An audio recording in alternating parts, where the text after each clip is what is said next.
یعقوب بن ابراہیم نے بیان کیا، کہا ہم سے میرے والد نے بیان کیا، ان سے ولید بن کثیر نے، ان سے محمد بن عمرو بن حلحلہ دولی نے، ان سے ابن شہاب نے، ان سے علی بن حسین زین العابدین رحمہ اللہ نے بیان کیا کہ جب ہم سب حضرات حسین بن علی رضی اللہ عنہ کی شہادت کے بعد یزید بن معاویہ کے یہاں سے مدینہ منورہ تشریف لائے تو مسعور بن مخرمہ رضی اللہ عنہ نے آپ سے ملاقات کی اور کہا اگر آپ کو کوئی ضرورت ہو تو مجھے حکم فرما دیجئے۔ حضرت زین العابدین نے بیان کیا کہ میں نے کہا مجھے کوئی ضرورت نہیں ہے۔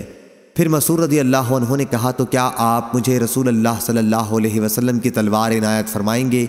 کیونکہ مجھے خوف ہے کہ کچھ لوگ بنو امیہ اسے آپ سے نہ چھین لیں، اور خدا کی قسم اگر وہ تلوار آپ مجھے عنایت فرما دیں تو کوئی شخص بھی جب تک میری جان باقی ہے اسے چھین نہیں سکے گا۔ پھر مسعور رضی اللہ عنہ نے ایک قصہ بیان کیا کہ علی بن ابی طالب رضی اللہ عنہ نے حضرت فاطمہ رضی اللہ عنہ کی موجودگی میں ابو جہل کی ایک بیٹی جمیلہ نامی کو پیغام نکاح دے دیا تھا۔ میں نے خود سنا کہ اسی مسئلے پر رسول اللہ صلی اللہ علیہ وسلم نے اپنے اسی منبر پر کھڑے ہو کر صحابہ کو خطاب فرمایا۔ میں اس وقت بالغ تھا۔ آپ صلی اللہ علیہ وسلم نے خطبے میں فرمایا کہ فاطمہ مجھ سے ہے اور مجھے ڈر ہے کہ کہیں وہ اس رشتے کی وجہ سے کسی گناہ میں نہ پڑ جائے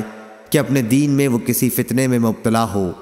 اس کے بعد حضرت صلی اللہ علیہ وسلم نے خاندان بن عبد شمس کے ایک اپنے داماد عاص بن ربیع کا ذکر کیا اور دامادی سے متعلق آپ نے ان کی تعریف کی۔